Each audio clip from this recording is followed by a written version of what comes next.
luz do céu. Continuação do capítulo 5, a segunda vinda de Jesus. O reino futuro em miniatura. Moisés, sobre o monte da transfiguração, era um testemunho da vitória de Cristo sobre o pecado e a morte. Representava os que sairão do sepulcro na ressurreição dos justos. Elias, que fora trasladado ao céu sem ver a morte, representava os que se hão de achar vivos na terra por ocasião da segunda vinda de Cristo e que serão transformados no abrir e fechar de olhos ante a última trombeta, quando isto que é mortal se revestir da imortalidade e isto que é corruptível se revestir da incorruptibilidade. 1 Coríntios 15, 51 a 53. Jesus estava revestido da luz do céu, como há de aparecer quando vier a segunda vez sem pecado para a salvação. Hebreus 9, 28. Pois virá na glória de seu Pai com os santos anjos. Marcos 8, 38. Cumpriu-se então a promessa do Salvador aos discípulos. Sobre o monte foi representado em miniatura o futuro reino da glória. Cristo, o Rei, Moisés como representante dos santos ressuscitados e Elias dos trasladados. Sobre a morte de uma sobrinha de Ellen White. Nossas mais cultivadas esperanças são aqui muitas vezes frustradas. Nossos queridos são-nos arrebatados pela morte. Fechamo-lhes os olhos e vestimos-lhes a mortalha, depondo-os para além de nossa vista. Mas a esperança nos ergue o ânimo. Não nos separamos para sempre, pois haveremos de rever os queridos que dormem em Jesus.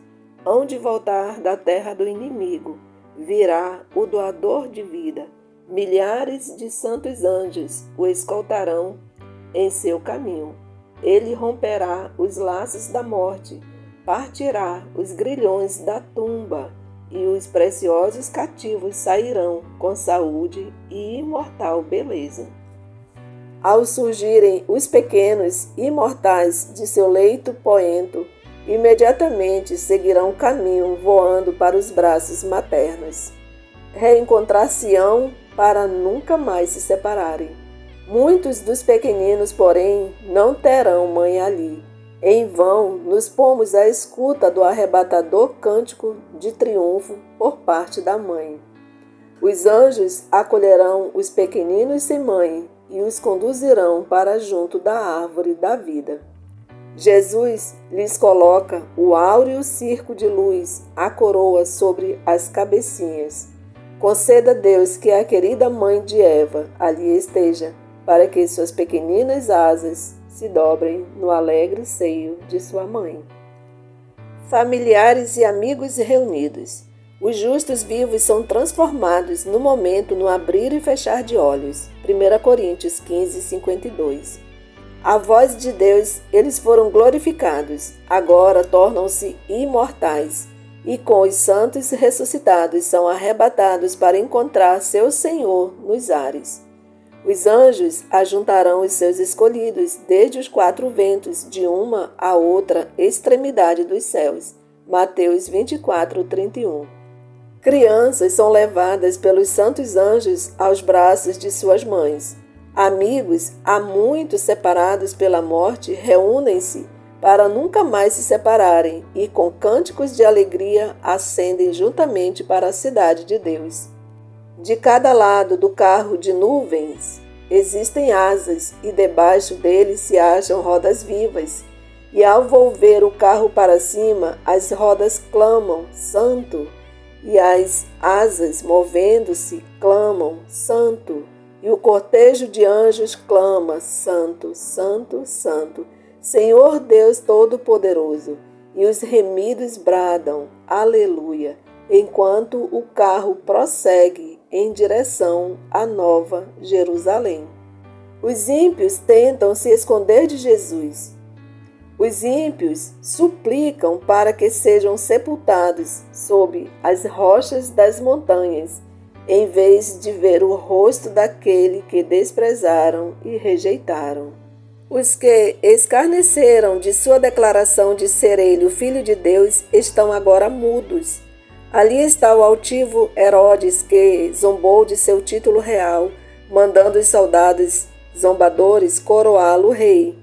Estão ali os mesmos homens que, com mãos ímpias, lhe colocaram sobre o corpo o manto de púrpura e sobre a fronte sagrada a coroa de espinhos, e na mão, que não opunha resistência, uma imitação de cetro, e diante dele se curvavam em zombaria blasfema. Os homens que bateram e cuspiram no príncipe da vida agora se desviam de seu penetrante olhar, procurando fugir da subjugante glória de sua presença. Aqueles que introduziram os cravos através de suas mãos e pés, o soldado que lhe feriu o lado, contemplam esses sinais com terror e remorso. Com terrível precisão, sacerdotes e príncipes recordam-se dos acontecimentos do Calvário. Estremecendo de horror, lembram-se de como, movendo a cabeça em satânica alegria, exclamaram: salvou os outros e a si mesmo não pode salvar-se. Se é o Rei de Israel, desça agora da cruz e cremos nele. Confiou em Deus, livre-o agora, se o ama. Mateus 27, 42, 43. E agora ergue-se um clamor de agonia mortal, mais alto do que o grito: crucificam, crucificam, que repercutiu pelas ruas de Jerusalém. Reboa o pranto terrível desesperado. Ele é o Filho de Deus, ele é o verdadeiro Messias. Procuram fugir da presença do Rei dos Reis. Nas profundas cavernas da terra, fendida pela luta dos elementos, tentam, em vão, esconder-se. 7 dias viajando para o céu. Todos nós entramos juntos na nuvem e estivemos 7 dias ascendendo para o mar de vidro, onde Jesus trouxe as coroas e com suas próprias mãos as colocou sobre nossa cabeça. Deu-nos harpas de ouro e palmas de vitória. Ali, sobre o mar de vidro, os 144.000 ficaram em quadrado perfeito. Alguns deles tinham coroas muito brilhantes, outros não tanto. Algumas coroas pareciam repletas de estrelas, ao passo que outras tinham poucas. Todos estavam perfeitamente satisfeitos com sua coroa, e todos estavam vestidos com um glorioso manto branco dos ombros aos pés. Havia anjos de todos os lados em redor de nós quando caminhávamos sobre o mar de vidro em direção à porta da cidade. Jesus levantou o potente e glorioso braço, segurou o portal de pérolas, fê-lo girar sobre seus luzentes gonzos e nos disse: lavastes vossas vestes em meu sangue, permanecestes firmes pela minha verdade, entrai. Todos entramos e sentíamos ter perfeito direito à cidade. Jesus recebe os remidos na Nova Jerusalém. Diante da multidão de resgatados está a santa cidade. Jesus abre amplamente as portas de pérolas e as nações que observaram a verdade entram. Ali contemplam o paraíso de Deus, o lar de Adão em sua inocência. Então, aquela voz mais harmoniosa do que qualquer música que tenha soado já aos ouvidos mortais é ouvida a dizer: vosso conflito está terminado. Vinde, benditos de meu Pai, possuí por herança o reino que vos está preparado desde a fundação do mundo. Mateus 25, 34. Cumpre-se, então, a oração do Salvador por seus discípulos. Aqueles que me deste, quero que, onde eu estiver, também eles estejam comigo, irrepreensíveis com alegria perante a sua glória. Judas 24. Cristo os apresenta a seu Pai como a aquisição de seu sangue, declarando: eis-me aqui com os filhos que me deste. Isaías 8:18. guardei aqueles que me deste. Ó, maravilhas do amor que redime, que alegria naquela hora em que o infinito Pai, olhando para os resgatados, contemplar sua imagem, banida a discórdia do pecado, removida sua maldição, e o humano de novo em harmonia com o divino. Com indizível amor, Jesus dá as boas-vindas a seus fiéis para o gozo do Senhor. Mateus 25, 23. O gozo do Salvador consiste em ver no reino de glória as pessoas que foram salvas por sua agonia e humilhação. E os remidos serão participantes de sua alegria, vendo eles entre os bem-aventurados os que foram ganhos para Cristo por meio de suas orações, trabalhos e sacrifícios de amor. Reunindo-se eles em redor do grande trono branco, indizível júbilo lhes encherá o coração ao contemplarem os que ganharam para Cristo e verem que um ganhou a outros e estes ainda outros, todos trazidos para o porto de descanso, para lhe deporem sua coroa aos pés de Jesus e louvá-lo pelos séculos sem fim da eternidade. O primeiro Adão se encontra com o segundo. Ao serem os resgatados recebidos na cidade de Deus, ecoa nos ares um exultante clamor de adoração.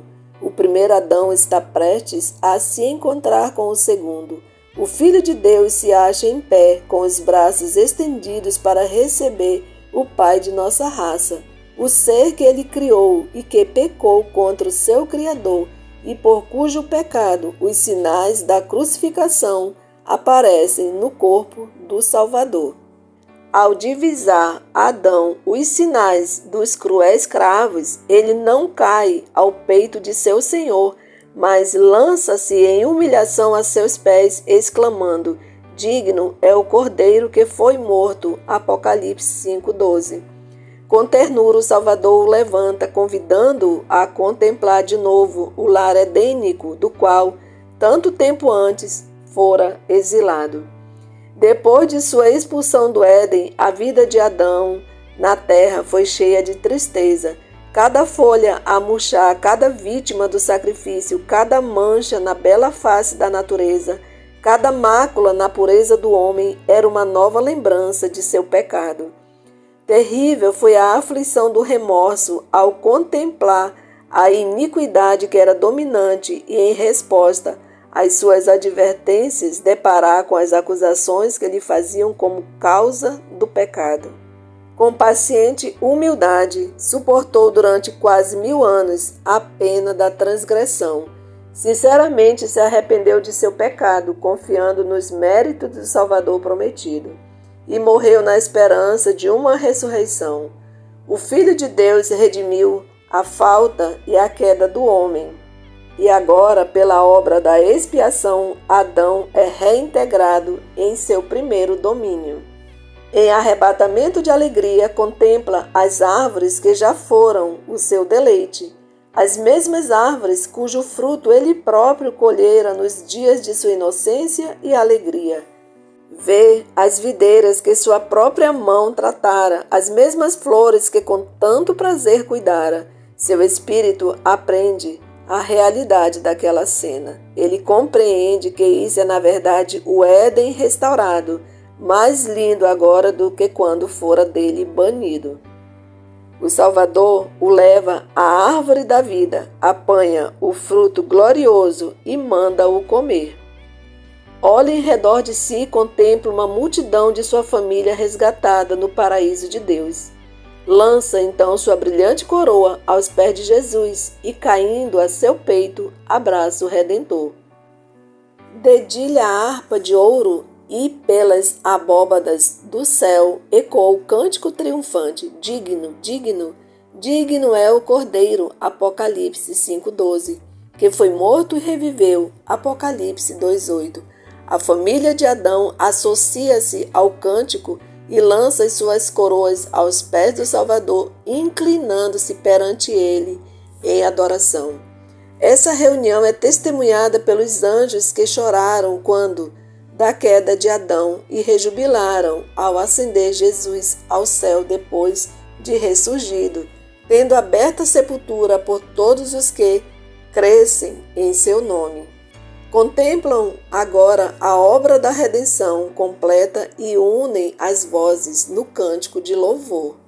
Com o Cordeiro sobre o mar de vidro, no mar cristalino diante do trono, naquele mar como que de vidro misturado com fogo, tão resplendente é ele pela glória de Deus, está reunida a multidão dos que saíram vitoriosos da besta e da sua imagem e do seu sinal e do número do seu nome. Apocalipse 15, 2. Com o Cordeiro sobre o monte Sião, tendo harpas de Deus, estão os 144.000 que foram remidos dentre os homens, e ouve-se, como o som de muitas águas e de grande trovão, uma voz de harpistas que tocavam com as suas harpas e cantavam um cântico novo diante do trono, cântico que ninguém podia aprender senão os 144.000. Apocalipse 14, 3. É o hino de Moisés e do Cordeiro, hino de livramento. Ninguém, a não ser os 144.000, pode aprender aquele cântico, pois é o de sua experiência, e jamais alguém teve experiência semelhante. Estes são os que seguem o Cordeiro para onde quer que vai. Apocalipse 14, 4. Estes, tendo sido trasladados da terra dentre os vivos, são tidos como as primícias para Deus e para o Cordeiro. Apocalipse 15, 3. Estes são os que vieram da grande tribulação, passaram pelo tempo de angústia tal como nunca houve desde que houve nação. Suportaram a aflição do tempo da angústia de Jacó, permaneceram sem intercessor durante o derramamento final dos juízos de Deus, mas foram livres, pois lavaram os seus vestidos e os branquearam no sangue do Cordeiro. Apocalipse 7,14. Na sua boca não se achou engano, porque são irrepreensíveis diante de Deus. Apocalipse 14,5. Por isso estão diante do trono de Deus e o servem de dia e de noite no seu templo, e aquele que está assentado sobre o trono os cobrirá com a sua sombra. Apocalipse 7,15. Viram a terra devastada pela fome e pestilência, o sol com poder para abrasar os homens com grande calor, e eles próprios suportaram o sofrimento, a fome e a sede. Mas jamais terão fome, nunca mais terão sede, não cairá sobre eles o sol, nem ardor algum, pois o Cordeiro que se encontra no meio do trono os apacentará e os guiará para as fontes da água da vida. E Deus lhes enxugará dos olhos toda lágrima. Apocalipse 7, 16, 17. Glórias ao Senhor. Eu creio.